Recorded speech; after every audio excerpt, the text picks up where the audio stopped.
ប្រពន្ធប្រៀបដូចពេទ្យដូចព្រះនេតនឹងសេរសា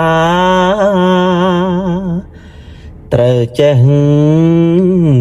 ប្រឹងការពារពេលឆ្លុះគ្នា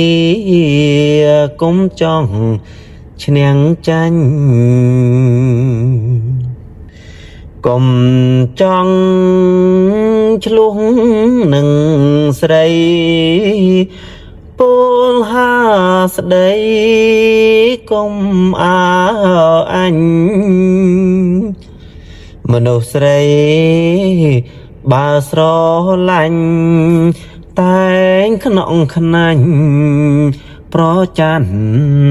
សពកូនអើយស្ងួនជាប្តីមានខន្តីគឺជាម្លប់កុំអើយប្រពន្ធស្អប់ចេះកាយកប់រឿងថោកថ្លៃមនុស្សស្រី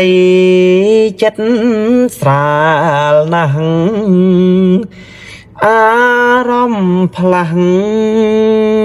តាមសំដីសរសើរលួចអក្រៃបើបំភ័យឆាប់ស្លន់ស្លោ